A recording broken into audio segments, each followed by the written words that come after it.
Warung makan Bu Ratmi dulunya hanyalah tempat persinggahan kecil yang nyaris tak pernah penuh.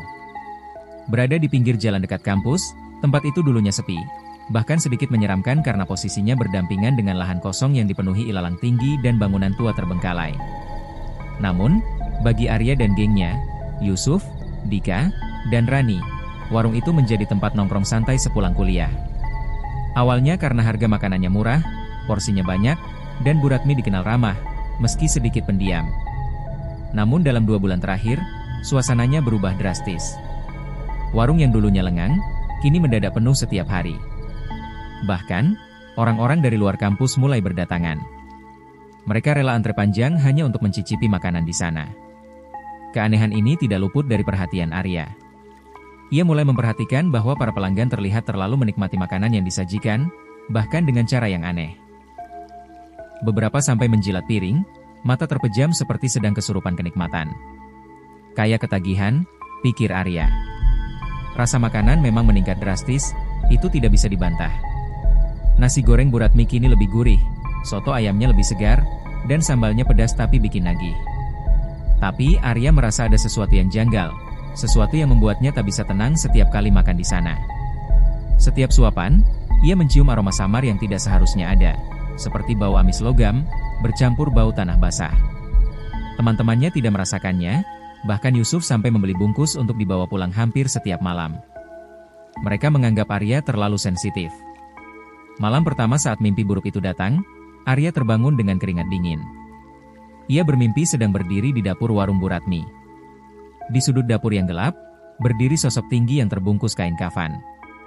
Wajahnya tertutup sebagian, namun matanya mengintip tajam dari balik lipatan kain. Dari mulut sosok itu menetes cairan hitam kental yang jatuh ke lantai, menimbulkan suara tetesan aneh. Plok, plok, plok. Ia hanya berdiri di sana, menatap Arya tanpa suara, tapi tekanan auranya membuat Arya ingin berteriak. Begitu ia hendak mundur, sosok itu bergerak 1 langkah maju. Arya langsung terbangun. Mimpi itu tidak berhenti di malam itu saja. Setiap kali ia makan di warung itu, entah sepiring nasi goreng atau semangkuk soto, malamnya selalu dihantui sosok kafan tersebut. Dan setiap malam pula, sosok itu semakin dekat dalam mimpinya. Dalam mimpi keempat, sosok itu sudah berada hanya 1 meter di hadapannya, dengan cairan hitam menetes dari bibir yang sobek, dan tangannya yang panjang mulai bergerak ke arah Arya. Arya tidak bisa mengabaikannya lagi. Ia mulai memperhatikan hal-hal kecil di sekitar warung. Di dapur, ia melihat ada semacam mangkuk kecil yang selalu diletakkan di pojok ruangan, tertutup kain putih. Ia sempat melihat Bu Ratmi mengganti air dari mangkuk itu tengah malam saat ia lupa dompet dan kembali ke warung. Tapi saat Arya menanyakan mangkuk itu, Bu Ratmi hanya tertawa kecil dan mengatakan itu pengusir nyamuk alami. Ada kejadian lain yang semakin mengganggu pikirannya.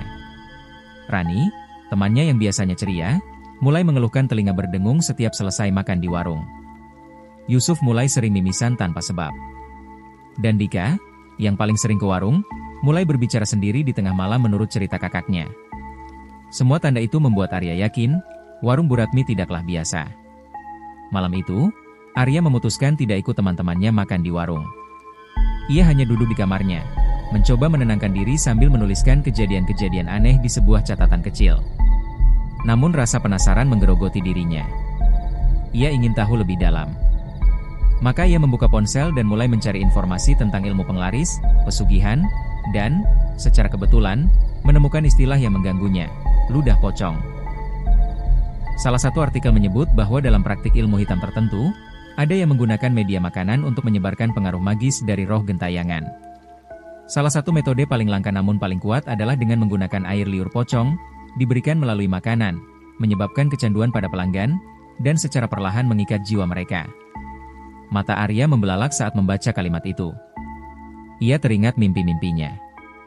Sosok itu, cairan hitam yang menetes, apa mungkin itu ludah? Apa mungkin semua pelanggan warung itu sudah mulai terikat? Seketika, perutnya mual. Ia ingat rasa gurih yang tak biasa itu. Ingat tetesan hitam yang muncul dalam mimpinya. Ingat mangkuk kecil di dapur Bu Ratmi yang tersembunyi. Saat itulah, ia sadar, sesuatu yang sangat jahat sedang mengintai dari balik aroma lezat warung makan itu. Dan ia, beserta teman-temannya, sudah terlalu dekat dengan bahaya. Arya tidak bisa tinggal diam setelah semua petunjuk dan mimpi buruk yang menyesakan terus menghantui pikirannya. Ada sesuatu yang tidak wajar di balik kenikmatan makanan warung Bu Ratmi, dan kini semua rasa curiga berubah menjadi obsesi. Ia memutuskan untuk mencari bukti nyata. Malam itu, ia membawa ponsel lamanya, menyelipkannya ke dalam saku jaket dengan kamera menghadap keluar. Ia datang ke warung seperti biasa, berpura-pura santai, namun dengan niat tersembunyi, merekam aktivitas di dapur. Ia duduk di sudut dekat jendela kecil yang menghadap ke balik dapur. Saat suasana mulai ramai dan Bu Ratmi sibuk melayani pelanggan, Arya dengan cepat menyalakan kamera ponsel dan menyelipkannya ke selara kayu yang agak tersembunyi di dekat jendela. Kamera itu menghadap langsung ke dapur belakang. Malamnya, setelah pulang, Arya langsung memutar rekaman. Ia melihat sosok Bu Ratmi berjalan mondar-mandir, mulutnya bergerak-gerak seperti komat kamit. Namun tak ada orang lain di sana. Suara dalam video terdengar lirih dan samar, tapi ketika Arya menaikkan volume dan mendengarnya dengan seksama, ia bisa menangkap suara seperti gumaman mantra. Tangannya mulai gemetar ketika sebuah kilasan hitam muncul dalam bingkai video, sebuah benda seperti toples besar yang permukaannya tertutup kain merah. Bu Ratmi dengan sangat hati-hati membuka kain itu, memperhatikan isinya, lalu menutupnya kembali. Ia memperlakukannya seperti benda sakral. Arya tak bisa tidur malam itu. Dadanya sesak. Ia mulai menyusun rencana untuk menyelidiki langsung isi dapur itu. Pada malam berikutnya, saat warung sudah tutup dan lampu dalam sebagian padam, Arya datang kembali. Ia menyelinap masuk dari pintu samping yang longgar, melalui celah pagar bambu yang rapuh. Keringat dingin membasahi punggungnya meski malam begitu sunyi. Dapur warung terasa lebih gelap dari biasanya, hanya diterangi cahaya temaram dari pelita kecil di sudut ruangan. Aroma rempah dan amis yang bercampur itu menusuk hidungnya. Di atas meja, ada panci kuah yang belum dibersihkan. Dan di pojok ruangan, Arya melihat benda yang selama ini hanya ia lihat sekilas di video. Toples hitam besar dengan kain merah menutupi mulutnya. Dengan langkah perlahan dan napas ditahan, Arya mendekat. Ia bisa mencium aroma menyengat dari dalam toples bahkan sebelum menyentuhnya. Tangannya bergetar saat menyibak kain penutup. Di dalamnya, tampak cairan kental berwarna coklat kehitaman. Aromanya tajam, seperti campuran amis darah dan daging busuk. Arya hampir muntah. Tapi sebelum ia bisa menutup kembali toples itu, terdengar suara langkah dari dalam rumah utama. Ia buru-buru bersembunyi di balik lemari dapur. Dari celah pintu kayu, ia melihat Bu Ratmi berjalan masuk dengan pakaian putih lusuh. Di tangannya, ia membawa sebuah foto salah satu pelanggan muda yang sering datang, tersenyum lebar dalam potret. Bu Ratmi menatap foto itu sambil melafalkan sesuatu, lalu menyalakan api kecil dari lilin dan membakar foto tersebut di atas mangkuk tanah liat. Asap putih tipis membumbung perlahan, menyebar ke seluruh ruangan. Suara Bu Ratmi semakin jelas kini. Kata-katanya seperti puisi kematian, irama yang membuat bulu kuduk Arya berdiri. Api membakar foto itu perlahan, dan Bu Ratmi menatap abu yang jatuh ke dalam mangkuk seakan sedang melihat sesuatu yang hidup. Saat itu pula, Arya sadar, Bu Ratmi melakukan semacam ritual tumbal.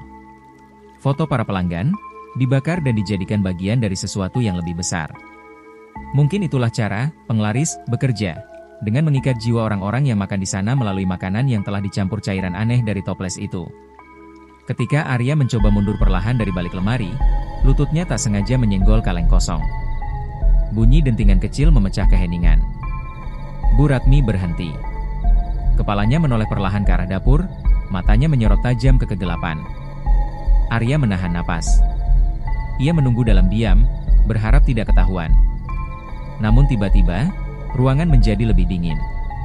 Lampu pelita berkedip aneh, dan dari dalam dapur, terdengar suara berat, berbisik pelan namun jelas. "Lidahmu belum lunas." Suara itu tidak berasal dari Bu Ratmi. Arya tahu, itu bukan suara manusia. Suara itu seakan keluar dari dinding, dari lantai, dari udara. Dadanya tertekan, telinganya mendengung, dan matanya mulai berair. Ia menggigit bibir, memaksa tubuhnya untuk bergerak. Dengan tenaga sisa, Arya berlari keluar dapur, menerobos pintu belakang tanpa peduli bunyi yang ditimbulkan. Ia terus berlari hingga mencapai rumah kontrakannya. Begitu sampai, ia mengunci pintu rapat-rapat dan menutup semua jendela. Namun rasa aman itu hanya sementara. Di dalam ponselnya, rekaman malam itu masih tersimpan. Tapi lebih dari itu, suara berat yang mengendap di telinganya belum benar-benar hilang. Seperti gema yang tertanam di kepalanya. Dan malam itu, untuk pertama kalinya, Arya merasa ada sesuatu yang mengikuti pulang bersamanya. Ketakutan Arya tak lagi bisa ditahan. Sejak malam itu, suara bisikan, lidahmu belum lunas, terus terngiang bahkan saat ia berada di tengah keramaian. Mimpi-mimpinya semakin liar. Selalu ada sosok pocong yang menatapnya dari dapur, kadang berdiri di luar jendela kamar kosnya. Bahkan pernah ia lihat di cermin saat sedang mencuci muka. Arya tahu ia harus mencari seseorang yang paham tentang hal-hal seperti ini. Ia tak bisa lagi berpura-pura bahwa semua hanya imajinasi.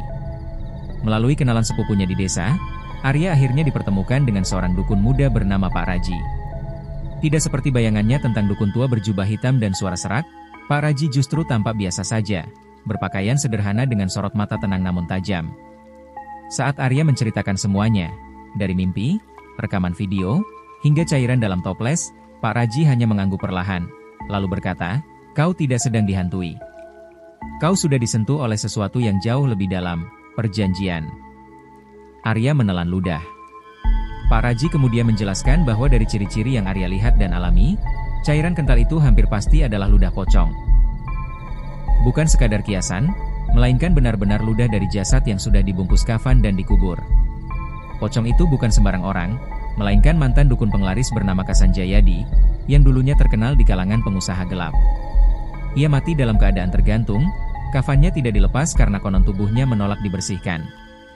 Ada rumor bahwa siapapun yang memanfaatkan jasadnya bisa mendapatkan keberuntungan besar, asal tahu caranya dan sanggup menanggung kutukannya. Darah Arya seolah berhenti mengalir saat mendengar itu. Ia tak bisa membayangkan Bu Ratmi sanggup melakukan hal sekeji itu.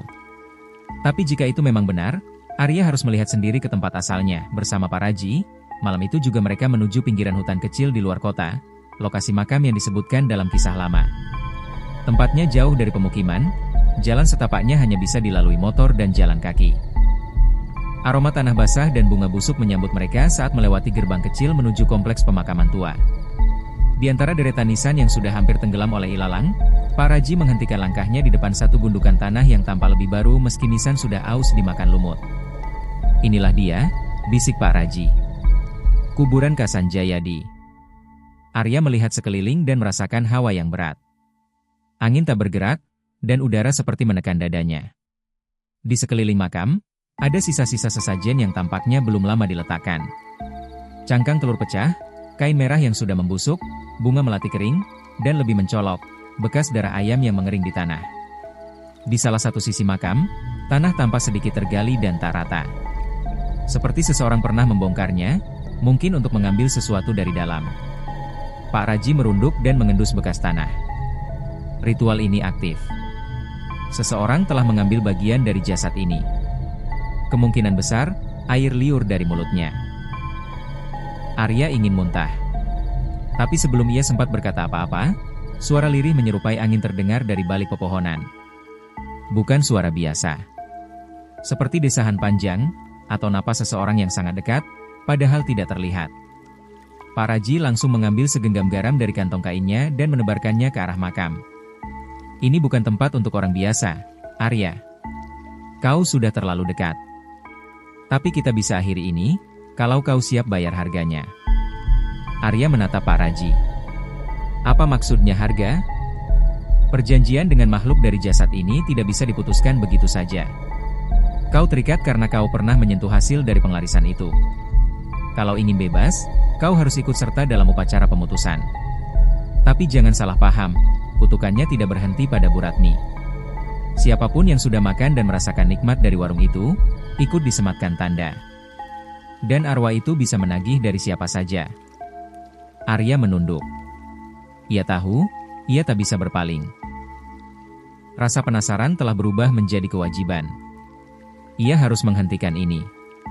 Ia harus mengungkap semuanya, entah bagaimana caranya. Pak Raji memandang makam yang perlahan ditiup angin malam. Nisan itu seakan bergetar pelan, dan suara serak seperti tertahan dari dalam bumi. Suasana jadi sangat sunyi, lalu Pak Raji berbisik, "Kita punya waktu 2 malam. Setelah itu, perjanjian akan diperbarui, dan kali ini, bukan hanya lidahmu yang akan diambil." Arya menggigil. Ia menatap makam di depannya, Dan untuk pertama kalinya, ia merasa seolah tanah itu sedang menatap balik ke arahnya. Warung Bu Ratmi masih berdiri seperti biasa. Dari luar, tidak ada yang berubah. Spanduk sederhana bergoyang tertiup angin, meja-meja penuh pelanggan, aroma masakan tercium menggoda siapapun yang lewat. Namun di balik kesibukan itu, Arya tahu semuanya sudah tidak wajar. Ia sudah memperingatkan Bu Ratmi beberapa hari sebelumnya. Ia datang membawa niat baik, ingin menyelamatkan semua sebelum terlambat. Tapi wanita itu menolaknya mentah-mentah. "Jangan ikut campur urusan orang tua, Arya," katanya tajam. "Kamu tahu apa soal usaha? Soal kelangsungan hidup?" Arya membalas dengan tenang tapi dingin, "Saya tahu soal perjanjian gaib yang sedang ibu mainkan. Dan saya tahu itu akan menuntut nyawa." Bu Ratmi tertawa saat itu. Tapi tawa itu tidak seperti manusia. Ada sesuatu dalam suaranya, seperti gema dari ruang gelap. Sejak saat itu, Arya memilih menjauh dan mengawasi dari jauh. Lalu bencana mulai datang. Seorang pelanggan tetap tiba-tiba muntah darah saat masih duduk di bangku warung. Pelanggan lain mengeluh pusing hebat, lalu pingsan tanpa sebab. Ada pula yang mengalami kelumpuhan sebagian tubuh dan dilarikan ke rumah sakit. Yang lebih mengerikan, salah satu teman Arya, Dika, yang hampir setiap malam makan di sana, kini dalam keadaan koma. Tubuhnya dingin, bibirnya hitam, dan matanya terbuka namun tak menatap apapun. Ketika Arya menjenguk rumah sakit, ia mendapati Dika hanya bisa mengeluarkan suara lirih. Tapi bukan kata-kata, melainkan seperti desis, seperti suara seseorang sedang meludah atau tersedak. Ia melihat leher Dika membengkak seperti ada sesuatu yang bergerak di bawah kulit. Hatinya makin remuk. Semua ini adalah akibat dari keserakahan. Beberapa saksi melaporkan hal aneh mulai muncul di rumah mereka. Pocong. Sosok terbungkus kain kafan kotor, berdiri diam di pojok ruangan, atau di halaman rumah, menatap lekat. Tidak mengejar, tidak menggeram. Hanya berdiri, diam, lalu dari mulutnya keluar air liur kental berwarna hitam. Ludah itu dilemparkan ke arah korban, dan siapapun yang terkena akan langsung membisu. Bisu dalam arti harfiah, tidak bisa berbicara, dan tidak bisa lagi mengungkapkan rasa sakit. Lidah mereka tampak membusuk, dan tubuh perlahan melemah seperti digerogoti dari dalam. Arya tidak bisa tinggal diam. Ia tahu satu-satunya jalan adalah menghadapi langsung pusat kekuatan itu, warung Bu Ratmi. Maka pada malam yang dipenuhi angin kencang dan langit mendung berat, Arya kembali ke sana, kali ini dengan penuh tekad. Warung tampak sepi. Tidak seperti biasanya. Meja-meja kosong, kursi-kursi berantakan, dan lampu redup berkedip. Dapur mengeluarkan asap tipis beraroma amis seperti darah tercampur bawang gosong. Arya melangkah pelan, melewati pintu dapur yang terbuka sedikit. Di baliknya, ia melihat Bu Ratmi berdiri membelakanginya. "Ibu," suara Arya gemetar. Bu Ratmi berbalik. Tapi wajahnya bukan seperti biasa. Matanya hitam penuh, mulutnya terbuka dan mengeluarkan air liur hitam pekat yang menetes tak berhenti. Ia menggeram, namun bukan seperti suara manusia. Tangan kirinya menggenggam mangkuk kuah, dan dari dalamnya mengepul aroma menyengat. "Ini, kuah terakhir," ucapnya dengan suara dua lapis, suara wanita dan satu lagi, berat dan dalam. Arya mundur, namun Bu Ratmi maju satu langkah. Di sekelilingnya, bayangan seperti asap membentuk siluet pocong. Kafan itu bergoyang pelan, dan seolah hidup. Udara menjadi sangat dingin, dan suara mendesing muncul dari segala arah. Arya merasa seperti terjebak dalam dunia lain. Dinding dapur berubah gelap, seperti darah yang menyerap cahaya. "Kamu bagian dari perjanjian itu, Arya," bisik Bu Ratmi, suaranya kini hanya gema. "Kamu sudah makan, kamu sudah kenyang, sekarang waktunya bayar." Arya memejamkan mata, berusaha mengingat semua yang dikatakan Pak Raji. Bahwa ada batas kekuatan dari entitas gaib jika tidak diberi izin oleh ketakutan. Tapi tubuhnya sudah gemetar. Kuah itu disodorkan makin dekat ke wajahnya. Aroma amis menusuk hidungnya. Dari dalam mangkuk, Arya bisa melihat dengan jelas, cairan kental hitam seperti darah dan air liur tercampur, dan ada sesuatu mengambang, mungkin potongan kain kafan. "Arya," gumam Bu Ratmi dengan senyum dingin. "Cicipi. Atau, kau akan diludahi oleh dia langsung." Arya menahan napas. Di luar, suara lolongan angin terdengar seperti tangisan. Pocong mulai menampakkan diri di balik jendela, menatap, meneteskan ludahnya ke kaca. Segalanya seperti akhir dari kenyataan. Tapi di dalam dada Arya, tekad masih menyala. Ia tahu, ia hanya punya satu kesempatan untuk menghentikan semuanya. Entah bagaimana. Tapi ia tidak akan mencicipi kuah terakhir itu. Meskipun harus menghadapi kematian, ia tidak akan tunduk pada penglaris ludah pocong. Api menjilat dinding dan atap warung Bu Ratmi dengan buas, memercikan bara ke langit malam.